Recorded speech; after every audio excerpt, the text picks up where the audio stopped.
नमस्ते, स्वागत है आपका Sam's dairy farm YouTube channel पे। ये कल ही बारिश इतना ज़ोर से आया, आज धूप निकल रहा है थोड़ी थोड़ी देर में, बादल है कोई कोई, लेकिन आज बिल्कुल बारिश नहीं आया। कि आज दिखा रहे हैं ये जाले जो नीचे नीचे के काट के बबूल को ऊंचा होने देना है हमको। तो दो काम होगा, ये सुगरी के जैसे पक्षियों के माले घोंसले बन सके और नीचे हमारी गाय चारा चर सके और इसकी छांव में आराम से बैठ भी सके। चलो दिखाते हैं। वो पहले ये देखो, वो काट के यहाँ लाए हैं। ये थोड़ी वाड़ बनाई है जो बाहर के ये रोज़ वो नील गाय बोलते हैं, वो आ जाती है हमारी ज्वार खाने। तो उसके लिए ये थोड़ी थोड़ी वाड़ बना रहे हैं। दो काम में आता है, एक वो नीचे से खुली जगह हो जाती है और एक ये वाड़ हो जाती है। इधर आओ।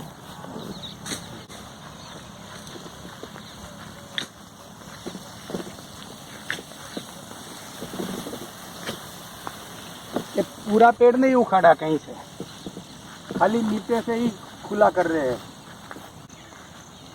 ऐसे पेड़ रहने देना है, गायों को छाया भी देगा और पक्षियों के लिए घोंसला बनाने की भी आज़ादी देगा। तो ये बाजू में से निकाल लिया है। ये एकदम ऐसे छोटे मोटे जाले हैं, वो बिल्कुल हटा रहे हैं। ये है, उसको नीचे से हटा लेने का है, क्योंकि वो जगह खुली कर देवे। बड़े बड़े ही रखेंगे। देखो इसके फूल आए हैं।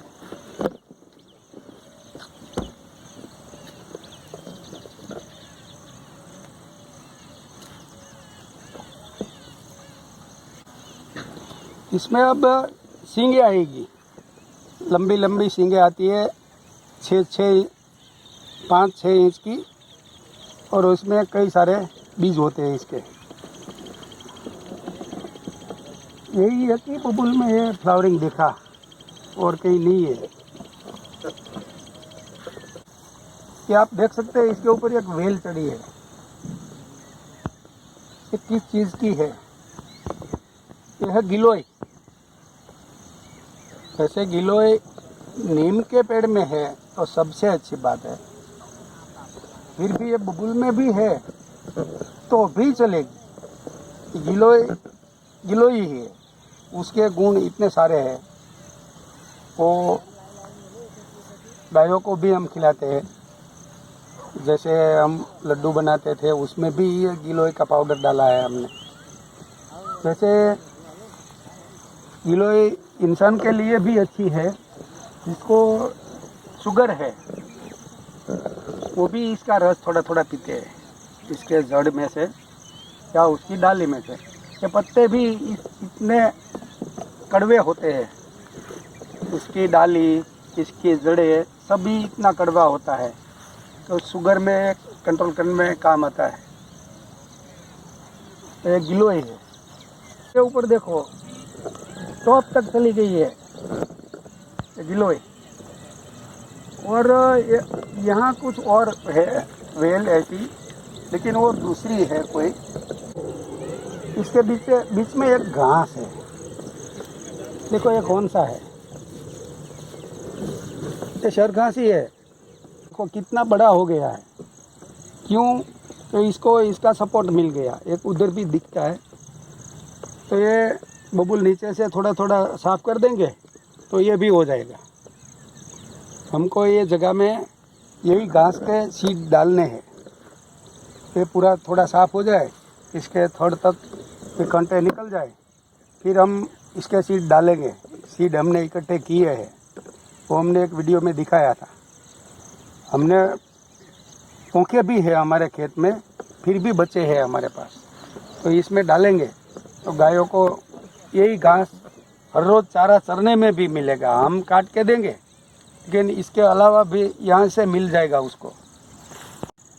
ये बबूल और एक काम में आता है।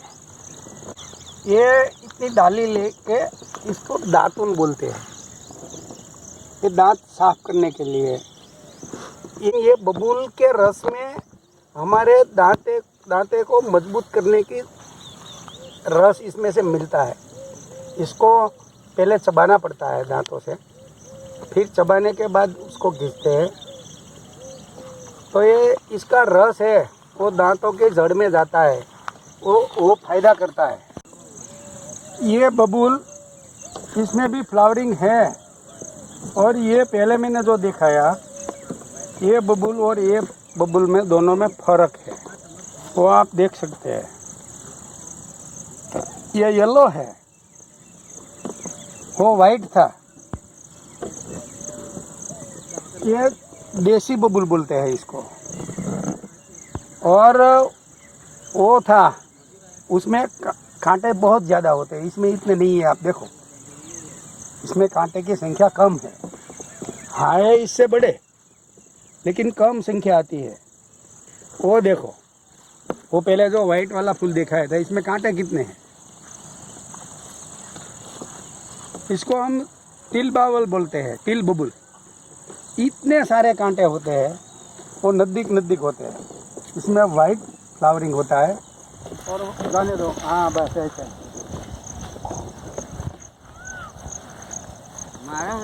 ये आज सुबह से इसमें लगे हुए हैं। आज बारिश नहीं आई तो काम करने में भी मज़ा आएगा। ये छोटे छोटे डाले हैं, इसको निकाल रहे हैं। निकाल के है तो कांटे वाले ही सब। ये पाक का रक्षण होगा ज्वार का। इसको हम गुजरात में वाड़ बोलते हैं, वाड़।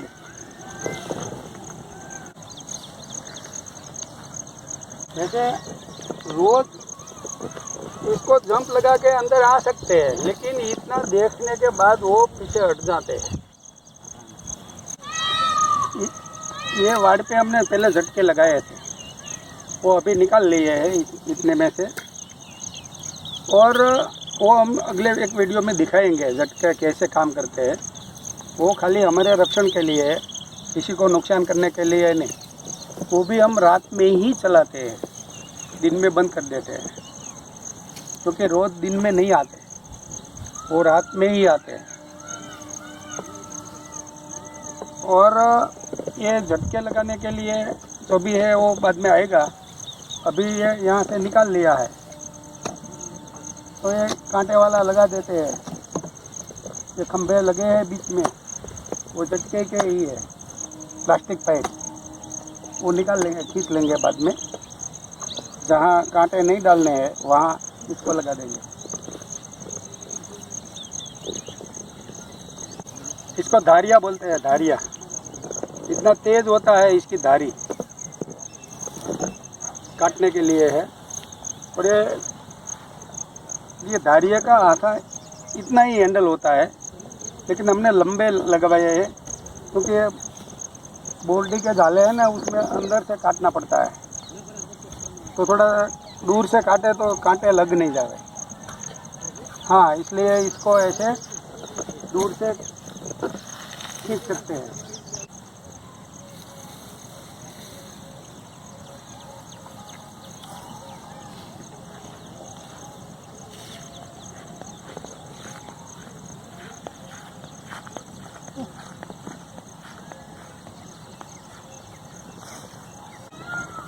उसमें सीड है, बीज आ गए।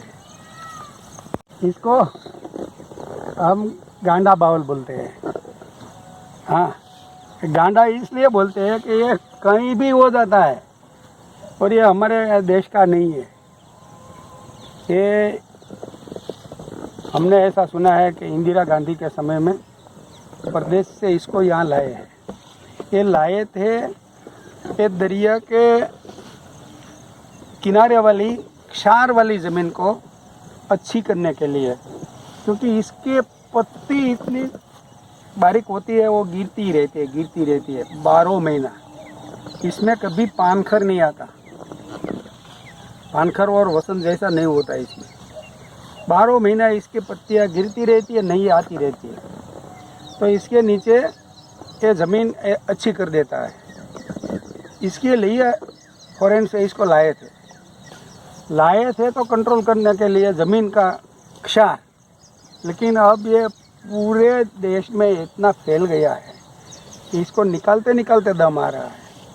ये देखो, इसमें बीज आ गए हैं, ये ऊपर आप देखो।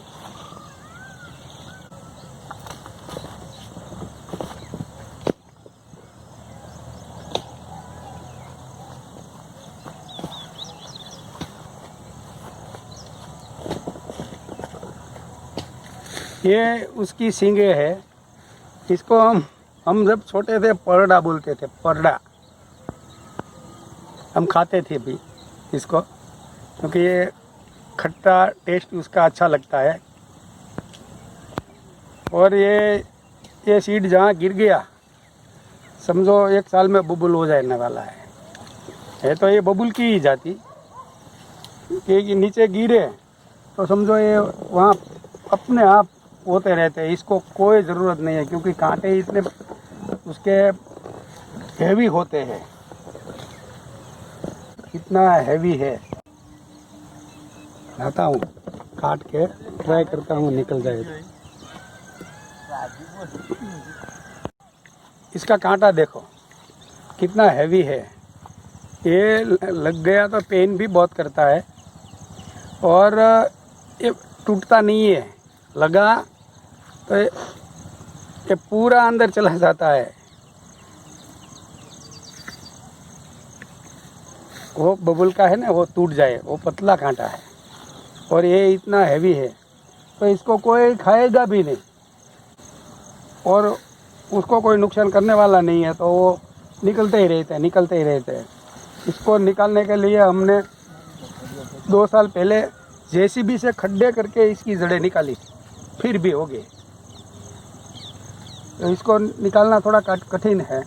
इसके ऊपर सुगरी बुगरी घोंसला नहीं बनाती, वो ज़्यादा कांटे वाले पे ही बनाती है।